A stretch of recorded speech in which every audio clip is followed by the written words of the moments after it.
Digo, ¿qué ocurre, Juan? Y me dice, acaba de entrar una mujer en pijama y me acaba de decir que esté tranquilo, que morirse no es para tanto. Imaginaos nuestras caras, ¿no? Porque dijo el residente y mi compañera, ¡va! Eso ha sido una casualidad. Igual estaba alucinando y tal. Bueno, al día después de esto que te estoy comentando, pasando a punto de empezar a pasar planta, viene otra vez la misma enfermera, despavorida, y nos dice, por cierto, doctores, ¿sabéis los enfermeros de negro de Paco del otro día? Pues parece que han visitado a la paciente del final del pasillo, porque la mujer está diciendo que han venido 2 enfermeros de negro.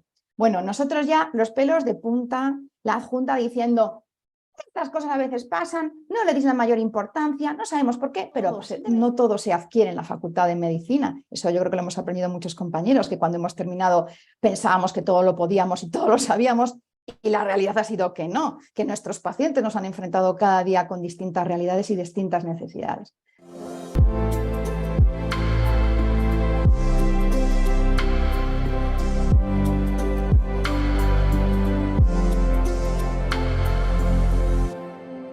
Dirige y presenta Luján Comas. Hola amigos, a todos los que nos seguís, bienvenidos. De nuevo estamos hoy con una nueva entrevista. Hoy hacemos tertulia. Tertulia, como ya es habitual, de vez en cuando tenemos tertulia con otros médicos o psicólogos y siempre versa sobre la vida, la muerte, lo que se ve y lo que no se ve. Hoy tenemos con nosotros a la doctora Rosana Maynard Sancho. Hola Rosana, ¿qué tal? Hola, ¿qué tal, Luján? Pues encantada y feliz de estar contigo hoy aquí y con todas las personas que nos están viendo. Encantada, gracias por contar conmigo. Pues Rosana es médico, es especializada en medicina familiar y comunitaria y también en geriatría y gerontología. Tiene cantidad de másters, de diplomas.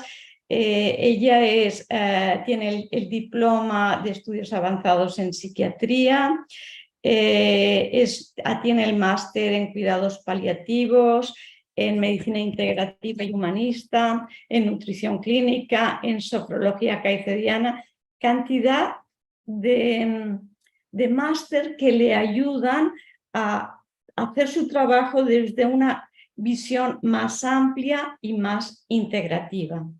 Además es tutora de pregrado de prácticas clínicas de medicina familiar y comunitaria para estudiantes de medicina en la Universidad Complutense de Madrid y ha escrito o es coautora de diversos libros y publicaciones científicas y además de pertenecer a cantidad de sociedades científicas. Rosana, estamos encantados de tener la tertulia contigo hoy. Fíjate que yo me quejo, entre comillas, de que en la Facultad de Medicina no nos enseñan a convivir con la muerte, con lo cual la muerte es el fracaso de la medicina, todos nos ayudan a salvar vidas, pero la muerte es un proceso natural y no sabemos cómo enfrentarnos a la muerte, que es un choque para el médico, porque es como una frustración de que no ha podido cuando es una ley natural, y también cómo acompañar al paciente en esos momentos que se está yendo, que para mí son los momentos más importantes de la vida. Tú, como especialista en cuidados paliativos, que has estado trabajando y trabajas en cuidados paliativos, ¿cómo lo vives y qué experiencias has tenido? Pues es una preguntaza que da para, vamos, para 40, 40 conferencias y 40 reuniones. Pues yo creo que has hecho una pregunta fundamental, Luján, porque la verdad es que en la facultad, como tú muy bien dices, por lo menos cuando yo empecé la carrera y en el año 93, ya ha pasado tiempo, no te enseñan, no te enseñan. Yo creo que la primera conexión que tienes con la muerte es, yo recuerdo en primero de carrera, el primer día que yo entré a la sala de anatomía y me encontré con mi cadáver. Bueno, miento, lo primero que vi fue unos botecitos donde estaban los embriones.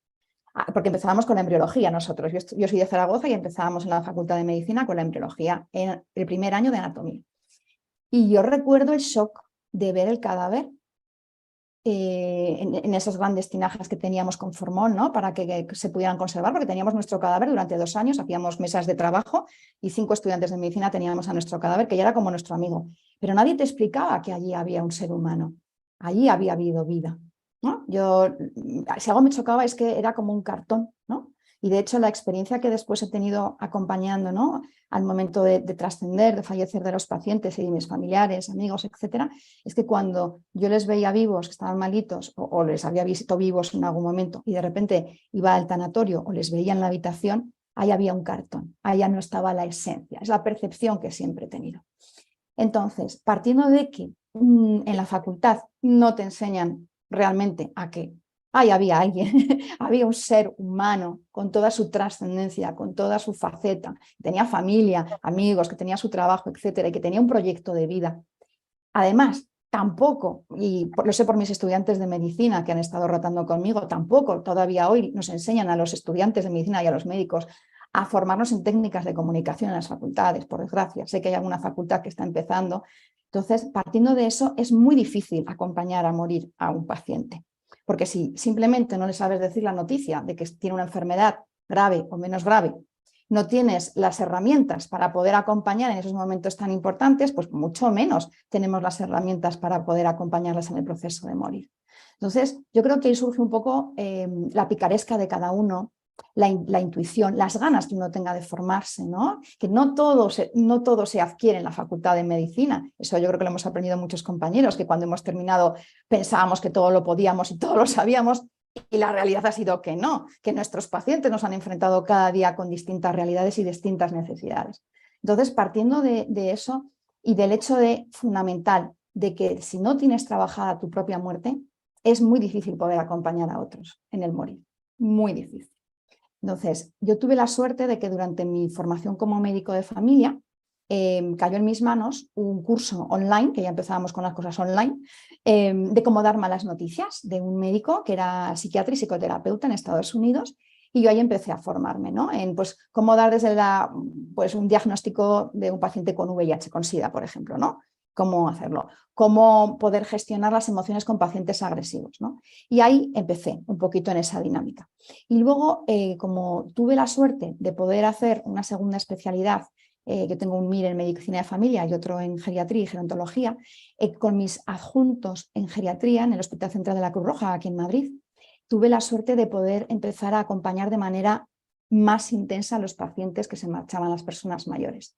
Fue cuando entré con el gusanillo, ¿no?, que nos pica muchas veces a los médicos, de formarme más, y empecé a hacer mi máster en cuidados paliativos.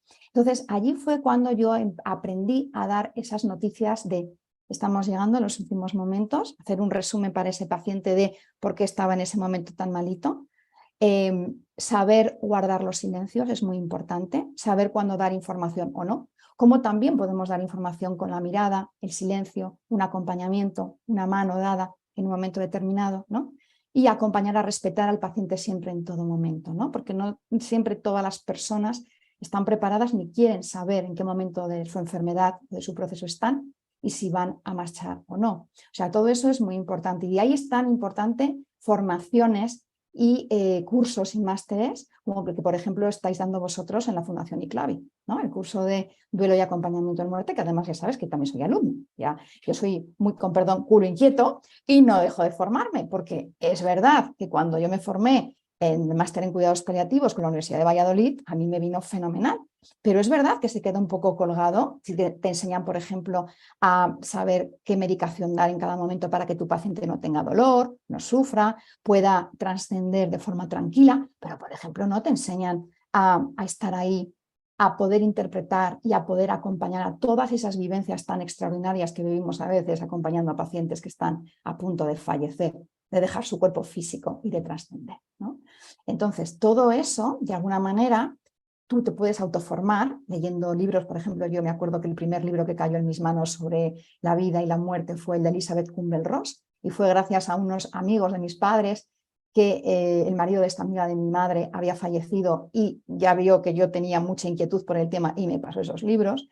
Y luego, pues cursos como el vuestro, ¿no? Cursos que te ayudan con toda la sabiduría que aportan los profesores de distintas ramas, de distintas entidades, pues desde psicólogos, médicos, ¿no? Acompañantes espirituales, que esta figura, por ejemplo, no está aquí todavía en España muy configurada, y tantas personas que han tenido pérdidas y que de esas pérdidas de familiares, amigos y gente a la que han querido, han encontrado el regalo de poder ayudar a otras personas, ¿no? Entonces, todo eso es tan importante, tan importante, que yo soy todavía un aprendiz en la materia, o sea que no soy nadie para enseñarle a nadie, pero sí a transmitir por lo menos lo que he vivido, lo que vivo y en lo que me estoy formando. Creo que es nuestra responsabilidad poder ayudar a otras personas cada día y poder transmitir nuestra pequeña sabiduría, ¿no? En nuestro pequeño mundo para mejorar el mundo.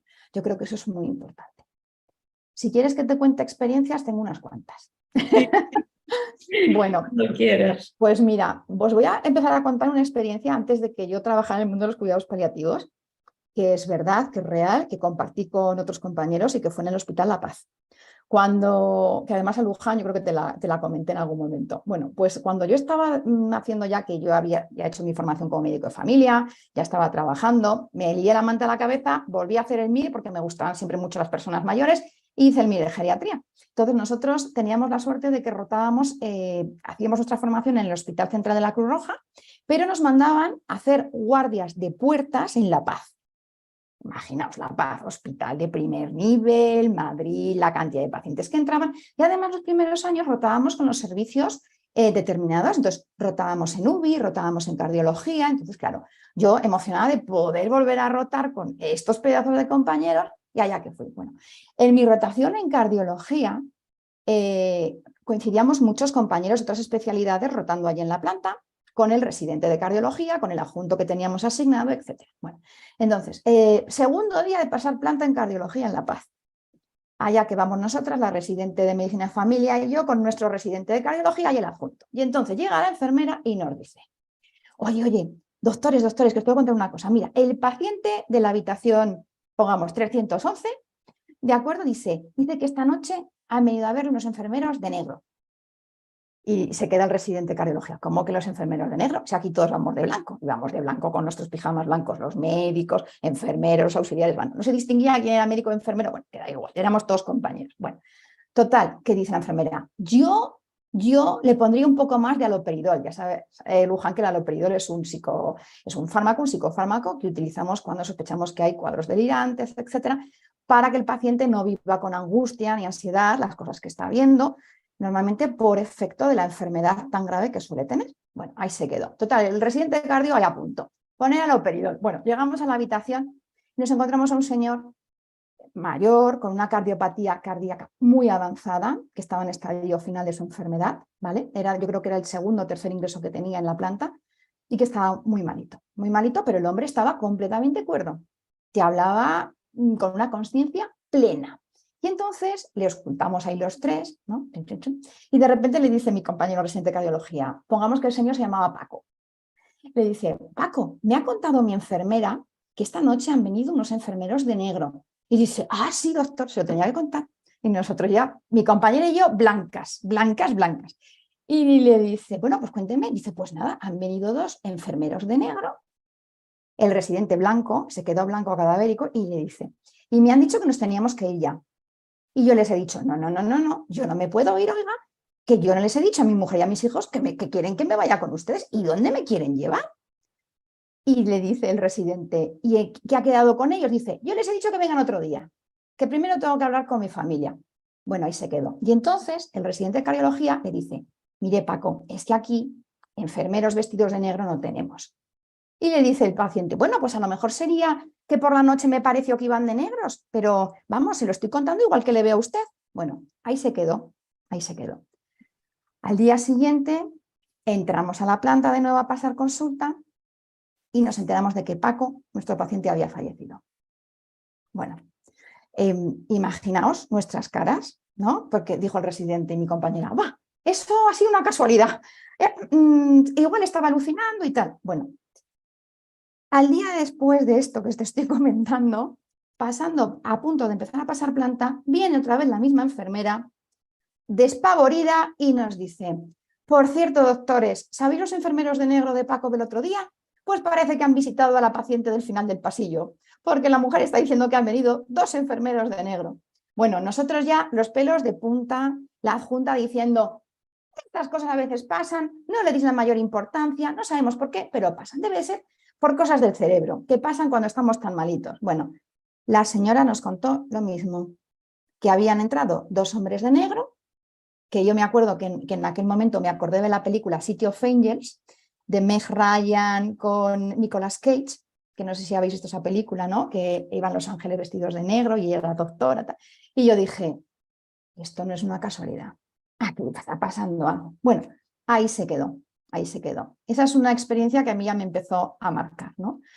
Y luego las experiencias que de verdad me empezaron a marcar fue cuando yo empecé a trabajar en una unidad de cuidados paliativos. Yo tuve la suerte de trabajar casi 2 años y medio, 3 en un hospital aquí de la Comunidad de Madrid, cuando ya era adjunta de geriatría y cuando ya tenía hecho mi máster en cuidados paliativos. Entonces me contrataron para llevar junto a otro compañero la unidad de cuidados paliativos y nosotros teníamos la planta repartida, pues una parte de la planta la pasaba mi compañero con el equipo de enfermería y la otra parte la pasaba yo.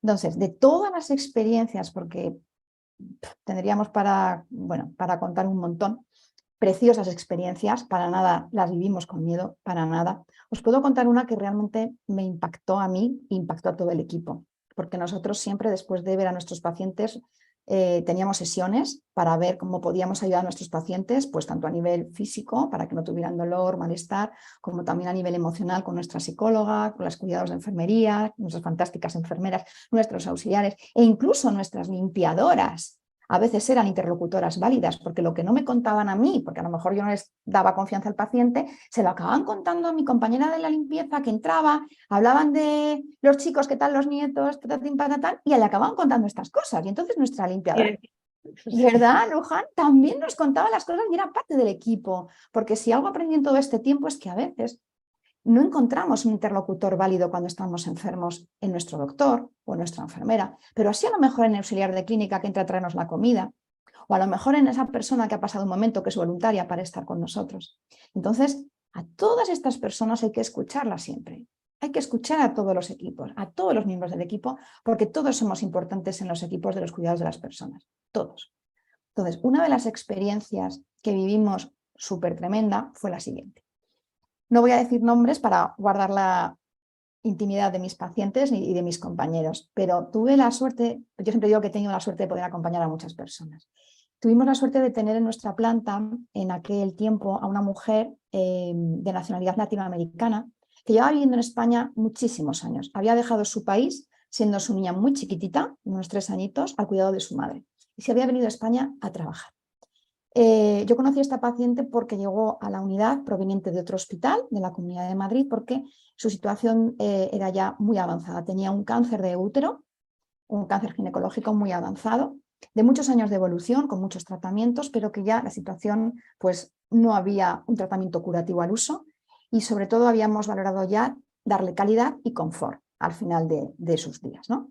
Entonces estaba ingresada y ella, os puedo contar que tenía unas alucinaciones tremendas. O sea, y las alucinaciones se distinguen de las visiones, digámoslo así, de gente que de repente aparece, ¿no? Que habréis escuchado en experiencias pues, cercanas a la muerte, etcétera, de que normalmente las alucinaciones de Luján se viven con mucha angustia, se viven con miedo, ¿no? Se ven cosas que te asustan y tienes mucho desasosiego. Entonces, esta señora era muy desagradable porque cuando entrábamos en la habitación, la pobre estaba acurrucada en la cama, aterrada, y veía cosas colgando, y un día por fin cuando conseguí llegar a ella y poder ganarme su confianza, me dijo que veía trozos de carne, como si estuviera en una carnicería, ¿no? En una matancía, con trozos de carne colgados en la habitación. Imaginaos, en su habitación solo estaba su cama, quedaban las camas, todas las habitaciones, a un jardín precioso que teníamos, porque estábamos fuera de Madrid, entonces teníamos una ubicación preciosa para los pacientes, y en esa habitación había otra cama por si había familiares o amigos o alguien que quería quedarse a dormir con el paciente, ¿no? Entonces, ella estaba sola y veía esas cosas. Entonces, nosotros ahí pues maximizamos el tratamiento, ya tenía además mucho dolor, ajustamos la morfina, tenía fatiga, también le vino bien la morfina, empezábamos a darle también un poquito de haloperidol, etc. Y esas alucinaciones se controlaban hasta cierto punto. Un día apareció ahí en el hospital su hija, la hija que no había visto desde los 3 años, pero con la que siempre había estado en contacto telefónico por videoconferencia. Entonces, esa hija, antes de entrar a la habitación, se presentó, nos dijo que era la hija de nuestra paciente, que se había enterado por una amiga de su madre en Madrid, que estaba su mamá muy mala, porque la señora no les había querido contar que estaba tan malita, y ella había cogido el primer pasaje, el primer vuelo, y se había presentado. Y nos dijo lo siguiente: miren, doctores, no quiero que mi madre sepa, porque no me he atrevido este tiempo a decirle que hace poco murió su madre, mi abuela, la que me ha criado durante todos estos años de ausencia de mi madre. Entonces, por favor, no se lo digan, porque mi madre estaba muy unida a mi abuela. Le hemos dicho estas últimas veces que hemos hablado por teléfono que estaba muy malita y que no se podía poner, pero no encuentro el momento para decirle que mi abuela ha fallecido. Esto creo que fueron como unos meses atrás, ¿vale? No sabía deciros exactamente cuánto tiempo. Bueno, nosotros pactamos con la hija que efectivamente, pero que si en algún momento preguntaba por su madre, ella debería de decirle algo. Ahí se quedó. Bueno, pasan un par de días, pasamos la planta, entramos ese día mi compañero y a la habitación, porque justo cuando nosotros teníamos guardia, al día siguiente, cuando salíamos de guardia, el otro compañero se dedicaba a pasar la parte de la planta que no podía ver otro compañero, y mi compañero entró conmigo a conocer a la paciente. Entonces estaba la hija, estaba la señora en su camita y nosotros, y la enfermera que acababa de salir de cambiar un bote. Y no me olvidaré de su cara. La señora, de repente, vemos que empieza a mirar otra vez a la pared, y yo dije, ay madre, otra vez está con alucinaciones. Pero la expresión era distinta, era como de sorpresa, de ¡oh! Y de serenidad. O sea, la cara fue de serenidad. Y de repente, yo me acuerdo, imaginaos que yo soy la paciente, a mi izquierda está mi hija y nosotros estábamos a este lado, justo a los pies de la cama. De repente mira a su hija y le dice, cariño, ¿por qué no me has dicho que mi mamá ha fallecido? De repente la hija nos mira con una cara de os voy a matar.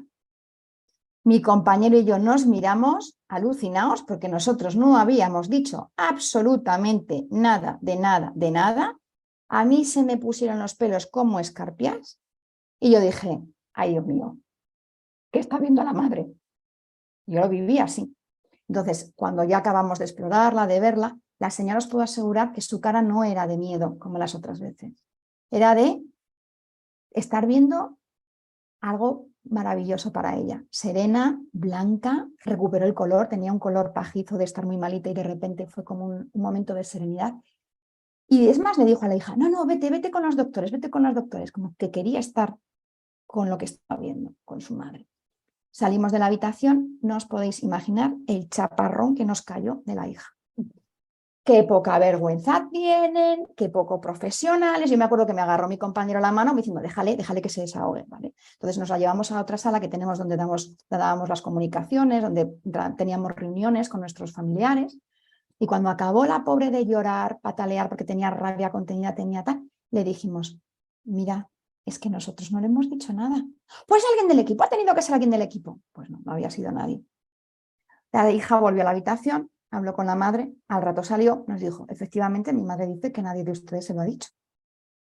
Nosotros nos quedamos sorprendidísimos, yo me quedé blanca, asustadísima, ¿no? O sea, no sabía dónde meterme, y fuimos a la sala donde nos reuníamos con las enfermeras, la psicóloga, tal, y les dije, ¿a que no sabéis lo que nos acaba de pasar? Lo comentamos, y yo recuerdo que las enfermeras estaban haciendo café para tomar el reposito del café que tomábamos ahí para comentar a los pacientes, y una de las enfermeras, que era un ángel, porque yo le digo que aquella mujer era un ángel, me mira y me dice, Rosana, estas cosas pasan y esto pasa aquí. Prepárate, porque esto es lo habitual. Pero ahí se quedaba. Nadie se preguntaba por qué. La gente lo daba por hecho Y claro, por hecho la que no lo dabas eras tú, porque era la primera vez que lo vivías tan directa. Entonces ahí se quedó. Bueno, aquello me impactó, no, lo siguiente. O sea, la sensación, claro, yo entraba a las habitaciones y decía, a ver si veo algo. Yo no veía nada. Yo no tengo ese don de poder ver esas cosas. Pero sí que, por ejemplo, os puedo decir que mis compañeros temían hacer guardias conmigo en el hospital. ¿Por qué? Porque ese día se moría mucha gente normalmente. Entonces me La decían, gente, ¿no? sí, Que querían que tú les acompañases. pues seguramente, yo eso lo aprendí después, leyendo y escuchándoos a vosotros y a los compañeros que estáis trabajando, investigando. Pero era alucinante, o sea, no siempre me pasaba, pero os puedo decir que si de 5 guardias al mes, 3 me pasaba. Entonces, claro, yo recuerdo a las enfermeras que decían, a ver quién está hoy de jefe de la guardia, porque nos quedábamos, era un hospital realmente como si fuera un hospital comarcal, entonces nos quedábamos un médico para todo el hospital.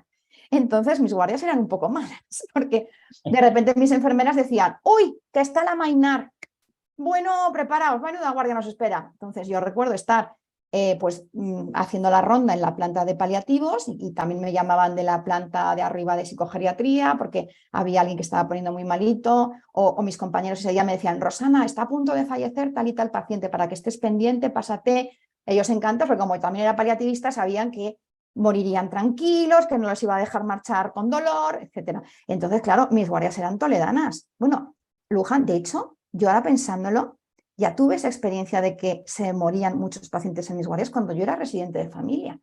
Yo me formé en un hospital comarcal en Alcañiz, en Teruel, y ya tuve la experiencia en una guardia de estar atendiendo la urgencia con mis residentes pequeños y de llamarme de planta una noche, morirse 5 pacientes en todo el hospital. Que me acuerdo que los adjuntos al día siguiente cuando llegaron, frescos como rosas, que nosotros entonces no librábamos la guardia, me dijeron, Mainar, te has lucido, ¿eh? Eres la doctora muerte. Y yo decía, pues chicos, yo no sé lo que he hecho, pero es que se quieren ir conmigo. No sé, algo pasaba ahí, algo pasaba. Luego entendí eso. Perdona que te interrumpa. Es que una de las cosas que uno como médico, como residente, no quería que se le muriese ningún paciente, porque parecía que si no te llaman eso, la doctora ¿La muerte. doctora muerte? Sí, sí. Pero, y entonces no se entiende la muerte como parte de la vida y que tiene un momento, sino que lo que quieres es que no se mueran en tu guardia. Exacto.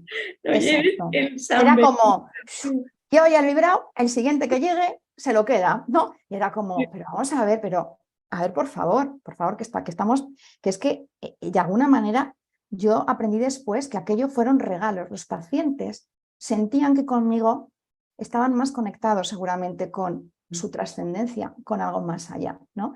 Y de hecho, yo recuerdo un caso de un paciente, que si queréis os cuento ahora, un paciente joven, pues ahora tendría mi edad, 40 y tantos años, que cuando estaba casado, era un chico con toda la vida por delante, que el año que nació su bebé, su hijo, le diagnosticaron un tumor cerebral, un glioblastoma multiforme, que son de los peores tumores que se puede tener.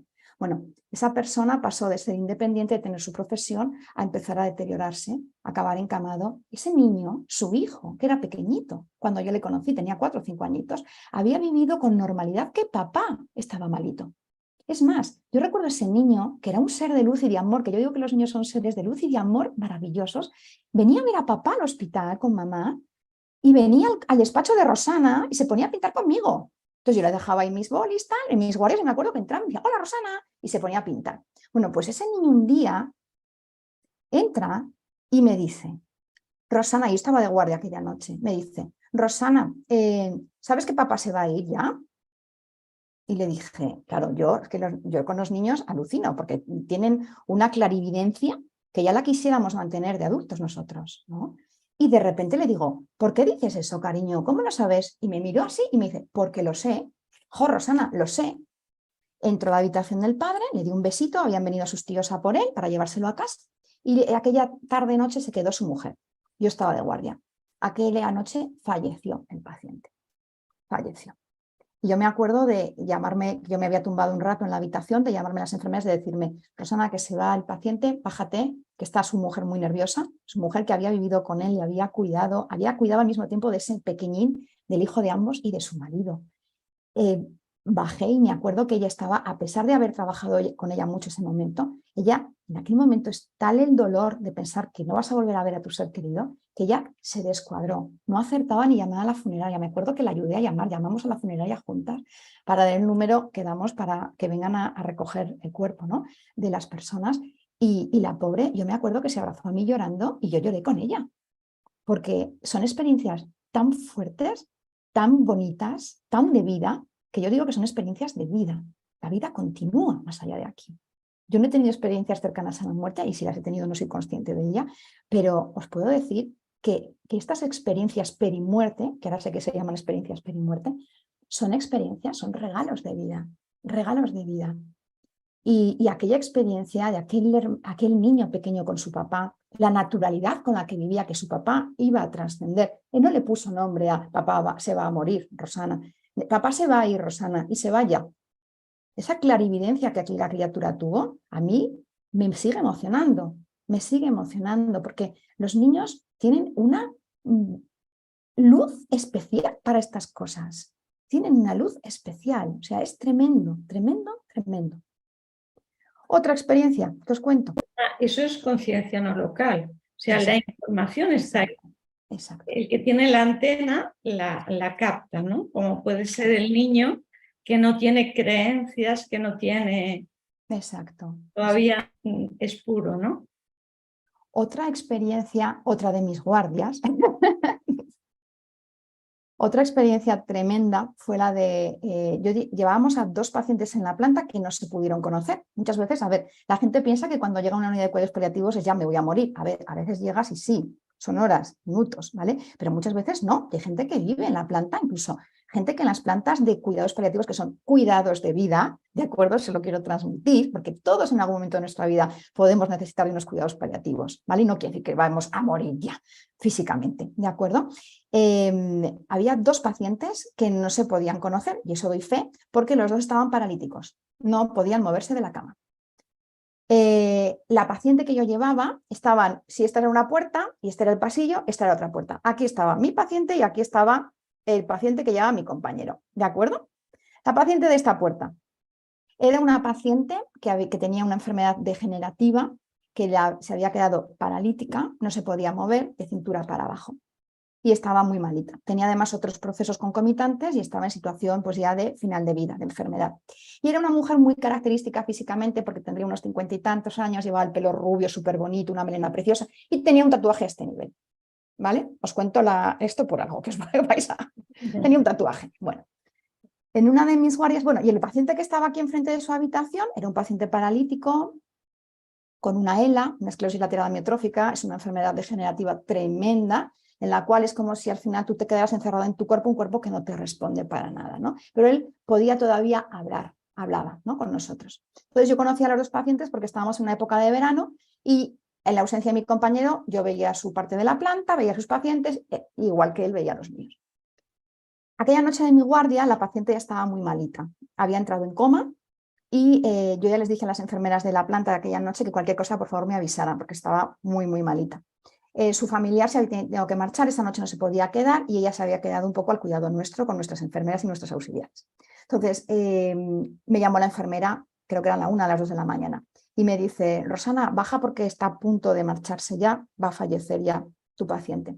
Bajé corriendo y efectivamente no hice más que entrar y ya se había marchado. No pude más que certificar la defunción, ¿no? Nosotros cuando nuestros pacientes se marchan y fallecen, ya sabes que siempre tenemos que valorar los signos vitales, que la gente a veces me dice, oye, no sé qué habrá quedado enterrado mi padre vivo. Y les digo, no, por Dios, no tengáis ese temor, porque siempre nosotros hacemos una serie de exploraciones, ocultamos que el corazón no siga latiendo, ¿de acuerdo? Hacemos un electro del corazón para que haya una línea plana donde ya no hay pulso alguno y por supuesto hacemos una serie de exploraciones donde valoramos que no haya dolor y ya haya otros síntomas vitales, otros signos vitales. Entonces, además, siempre ya sabéis que se queda el cuerpo presente durante unas horas hasta que es enterrado o se incinera el cadáver de la persona. Que eso, muchas veces las personas me lo preguntan, muy temerosas de que se haya podido enterrar a sus familiares o a sus seres queridos vivos, ¿verdad, Luján? Muchas veces nos lo preguntan. Entonces, yo certifiqué, hice el certificado de defunción y mientras estaba haciendo el certificado de defunción, yo ya tenía la costumbre con mis pacientes cuando se marchaban pues yo después de las experiencias que ya había vivido, yo les decía, vete tranquilo, no pasa nada, márchate a la luz, les decía, ¿no? Que a cualquiera de mis compañeros me escuchaba y me decía, el Amainar está loca, no, de remate no, lo siguiente, porque yo ya era la rara por otras cosas, ya me había formado en medicina integrativa, en homeopatía, etcétera, entonces yo ya era la loca de las locas y encima hacía paliativos, o sea, era la tía rara, pero la tía rara la que todos llamaban en momento de emergencia, que era una cosa. Bueno, pues certificando la defunción de esta paciente, de repente entra la enfermera y me dice, Rosana, cuando puedas y acabes aquí, pásate a la puerta de enfrente a ver al otro paciente, que me ha dicho una cosa, que yo estoy muerta, que no sé. Y le dije, muy nerviosa la enfermera, digo, mujer, tranquila, no pasa nada, tú tranquila. Bueno, acabé, me despedí de mi paciente, que siempre me despedía de mis pacientes, la dejé tapadita ahí, mis auxiliares entraron a arreglar su cuerpo, su cadáver, iba a venir la funeraria, etc. Y yo salgo al pasillo, cojo a la enfermera y le digo, ¿qué ha pasado? Y me dice, el paciente de la otra puerta, ¿vale? El que estaba en la otra habitación, el que no se podía mover. Y me dice, me acaba de decir una cosa que lo vas a flipar, no te lo digo, entra y pregúntale, porque se ha quedado el pobre un poco intranquilo. Y de hecho yo entré y estaba el hombre sudoroso, empezaba a sudar y me hacía, doctora, me hacía con la mirada, me acerqué y le dije, imaginemos que se llama Juan, el señor. Digo, Juan, ¿qué pasa? ¿Estás bien? ¿Te encuentras bien? Es que le tengo que decir una cosa, como en susurros, porque la voz era ya muy tenue, muy niña. Digo, ¿qué ocurre, Juan? Y me dice, acaba de entrar una mujer en pijama y me acaba de decir que esté tranquilo, que morirse no es para tanto. Digo, ¿cómo? Y le digo, ¿qué? Y de repente le digo, ¿me puedes describir a esa señora, Juan? Y me dice, sí. Es así como tú, era verdad, la mujer me debía medir como yo soy bajita, mido unos 61, de pelo largo, muy rubia, así con el pelo un poco alborotado, claro, la mujer está en la cama, había llevado el pelo alborotado, y dice, y lleva un tatuaje aquí. Digo, ¿cómo? ¿Y eso cuándo ha sido? Dice, pues no sé. Dice, eso ha sido, dice, te he notado que estabas en la habitación, he oído que entrabas a la habitación que te llamaban Rosana y que has entrado en la habitación. Mira, yo ya no me quedé blanca, porque como ya estaba empezando a acostumbrarme a estas cosas, eso sí, mi enfermera estaba tan alucinada, tan aterrada, que al día siguiente pidió no volver a paliativos. Os cuento. Entonces, ¿cómo interpretas eso como médico, como profesional? Era imposible que aquel paciente conociera a esa señora y me describió, os lo juro, a esa señora. En aquel momento no teníamos a ninguna enfermera rubia que se vistiera con el camisón del paciente ni que llevara un tatuaje así. Y la única rubia de pelo largo era aquella paciente. Pero Rosana, yo te cuento una cosa como para confirmar esto que tú estás diciendo. Hablando con un médico que lleva una unidad de cuidados intensivos de niños, comentando que todos los niños estaban en coma y que volvió uno de los niños y dijo que todo el tiempo había estado jugando con un niño japonés que ella ni se habían visto antes porque entraron en coma en distintos días, estaban separados y que, bueno, se lo había pasado muy bien con el niño japonés. Pero no te lo pierdas, dijo que iba a haber una guerra. Esto fue meses antes de lo de Ucrania. Madre mía, madre mía. Ese es el contacto o la conciencia no local, es impresionante. Eso es. Hay que escuchar siempre, Exacto. aunque no entendamos. Exacto. Y es más, yo recuerdo en aquel momento que al día siguiente, pasando planta, yo saliente de guardia, comentándoles que yo no lo quería haber comentado en el equipo, lo comentó la enfermera, porque cuando llegaron las enfermeras de la mañana y les dio el cambio, dijo, mirad lo que nos ha pasado con la Mainar, mirad lo que nos ha pasado con la Mainar. Claro, entonces yo bajé, había desayunado, me las encuentro, todas mirando y me dicen, ¿qué nos tienes que contar? Y les dije, ¿qué os tengo que contar? Yo no lo quería contar, porque lo siguiente iba a decir, mis enfermeras iban a decir, ponle más haloperidol al paciente. No le puse más haloperidol al paciente. Digo, no, perdonad. Es una experiencia que ha tenido, vale que se asustaba el hombre, porque de repente le ha entrado alguien que no era enfermera, que no era ninguna de nuestras caras, Pero el hombre no te lo contaba como algo malo, no, te lo contaba de manera natural. Entonces, aquello pues fue otra cosa que me quedo en mi mochila, en mi corazón, en mi alma para siempre, ¿no? Entonces, es que no lo sabemos todo. Es que en medicina no te hablan de estas cosas. Es que realmente el acompañamiento espiritual son vivencias como estas. Son vivencias, somos almas, como decía Teilhard de Chardin, viviendo experiencias humanas. Y hasta que no comprendamos esto, no vamos a poder acompañar bien a nuestros pacientes y no vamos a poder hacer una buena atención al ser humano, hasta que no lo entendamos. Entonces, pero Rosana, lo que no podemos es decir no existe. Eso es. Aceptarlo aunque no lo entendamos, pero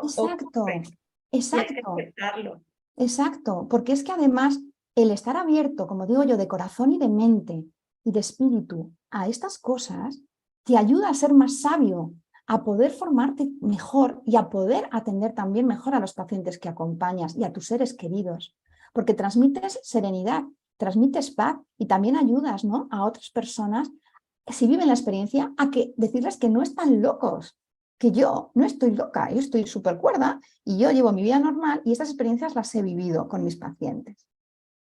Si queréis ya, si no nos da tiempo, la última experiencia que os puedo comentar, muy bonita, muy bonita. Aquí no hubo espíritus, no se vio nada, pero fue una vivencia de vida y de amor, de cómo, que esas experiencias también están recogidas a nivel de libros, a nivel científico, una persona puede decidir cuándo marcharse. Mirad, en esta misma unidad tuvimos la suerte de acompañar a una señora mayor con un cáncer, no recuerdo qué tipo de tumor era, pero era una mujer que había tenido una vida muy rica, tenía un montón de hijos, creo que eran 12 hijos, ¿vale? Y tenía un montón de nietos. Y ella sabía que se marchaba. Se alternaban los hijos a venir a acompañarla en la habitación, nunca estaba sola. Era la típica mamá gallina caponata adorable, con todos sus niños alrededor, que te contaba que entrar a verla era un rato agradable. Es que entrabas a verla para que te contara sus historias, porque transmitía tanto amor, tanta paz, tanta serenidad, tanto todo, que un día ella dice, estaban varios hijos y les dice: me voy a ir pronto, hijos. Yo estaba allí. Además, los hijos es que lloraban, o sea, de escucharla lloraban, porque es que era luz, era puro amor aquella señora. Dice: cariños, me voy a ir, pero antes de irme, quiero que aviséis a Pablete. Pablete era su nieto el mayor, el que había ella criado, que vivía en París. Y me acuerdo que el padre de Pablo le dice a su madre: pero mamá, Pablo está en París, ¿tan mal te sientes como para irte? Porque ellos pensaban que mamá, a pesar de que estaba allí, iba a ser eterna, iba a vivir y se le iban a llevar a casa. Y yo les decía: mirad, mamá está mal, está muy mal, lo que pasa es que no acaba de querer irse porque yo creo que de alguna manera tiene mucha pena de dejaros. Entonces no acaba de soltar a sus pequeños polluelos que sois vosotros, ¿no?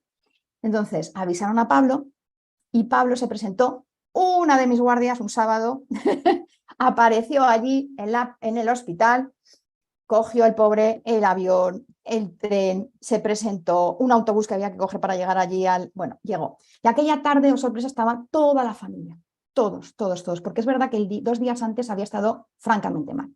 Pero sorpresa, ese sábado se despertó como una rosa la señora. ¿Os suena, no? Lo de la mejoría premuerte. Bueno, se despertó como una rosa. La doctora Maynard, o sea, servidora, estaba de guardia. Dije: bueno, esto tiene pinta de que va a culminar. Y de repente aquella tarde, que estaba yo en la habitación con una de mis enfermeras, con aquella enfermera que me dijo: prepárate que esto pasa muchas veces, o sea, estábamos las que teníamos que estar.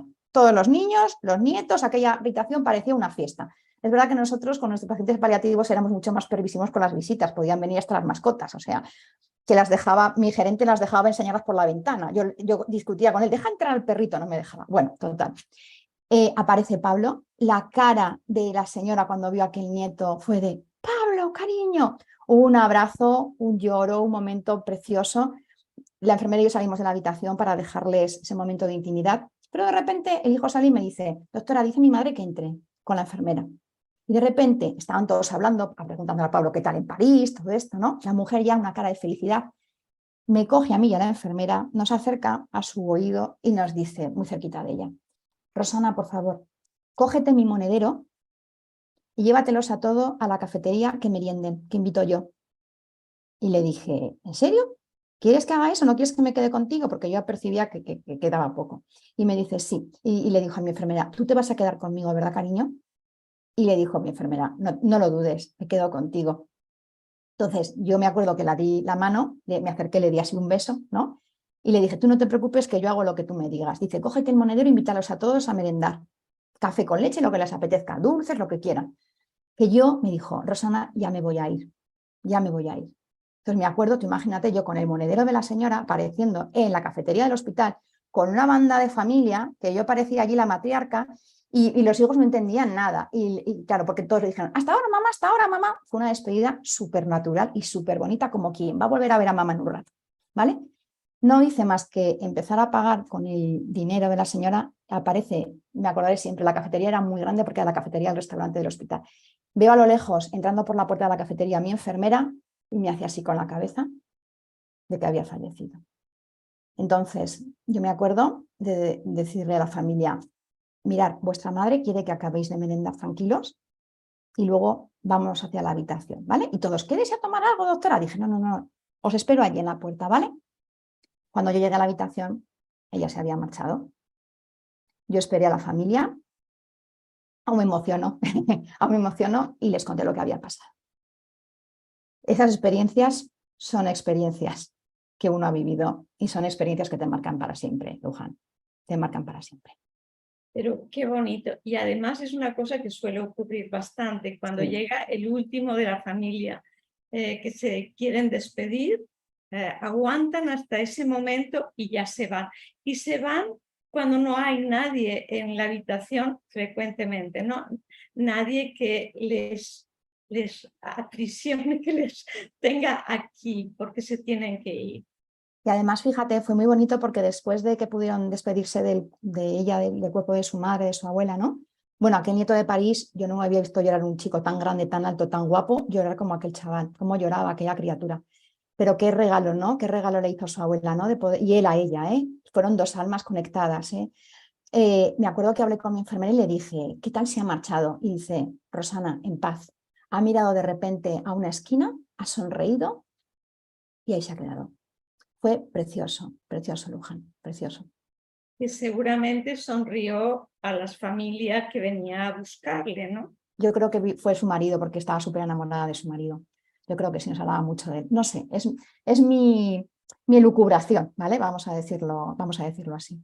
Yo, después de aquella experiencia, me acordé de mis enfermeros de negro de La Paz. De, no es el momento, iros que no he hablado con mi familia todavía para marcharme, ¿no? Hasta qué punto a lo mejor el alma puede decidir, ¿no? A pesar de que sepamos que nos tenemos que ir en un momento determinado, el posponer un poquito, ¿no? Que nos den un pequeño regalito, ¿no? Para poder hacer las despedidas. ¿Hasta qué punto, ¿no? Podremos, no lo sé. Pero bueno, ahí está, esa vivencia. Pero esto pasa, o sea que sí podemos. Me imagino que son momentos, ¿no? Y para terminar, quisieras decirles algo a las personas que nos están viendo sobre la muerte, la existencia de la muerte o lo que quieras. Pues mirar, habría tantas cosas que decir que, pues para empezar, que este momento de charla con vosotros ha sido un verdadero regalo para mí, un regalo de vida. Yo durante mucho tiempo había comentado estas cosas en Petit Comité con mi familia, ¿no? Algunos de ellos me miraban así un poco de pobrecita. Mis compañeros, algún paciente que me ha contado experiencias cercanas a la muerte, que si queréis otro día os contaré, ¿no? Pero sobre todo me he atrevido por fin a contároslo a vosotros y a todas las personas que me escuchen, y sobre todo el mensaje va tanto para las personas que nos quedamos aquí cuando nuestros seres queridos trascienden, como para los compañeros que trabajamos acompañando en el cuidado de las personas. Que no demos nada por hecho, que no supongamos nada, que escuchemos siempre a nuestros pacientes, a las personas que nos rodean y nos acompañan, porque muchas veces nos están dando la información de cómo necesitan ser ayudados, también en el momento de trascender. Y si me lo permitís, os voy a leer un recordatorio que me regalaron los padres de un paciente mío que falleció este año pasado, que para mí fue un regalo, porque os voy a leer la frase del recordatorio del fallecimiento, ¿vale? Que creo que resume un poquito esto. El recordatorio dice lo siguiente: la vida se construye a base de experiencias compartidas y tú ayudaste a construir parte de la mía. Créeme, nunca habrá distancia entre nosotros. El pasado será siempre hoy. Gracias. Wow, muchas gracias por compartir. Qué bonito, qué bonito. Precioso, precioso. Bueno, yo creo que tienes muchas cosas que contar y yo te emplazo para otro día también para Fenomenal. que hablemos Perfecto, sobre la vida y sobre la muerte. perfecto, Sí. Luján. Pues yo encantada, es un regalo de vida poder tenerte, poder tener a la Fundación ICLAVI, a todos los maravillosos compañeros y profesores, y las cosas pasan por algo, Luján, ¿verdad? Claro, absolutamente. Pues muchas gracias y hasta pronto. Gracias, Luján. Un abrazo para todos y buen día de corazón. Gracias.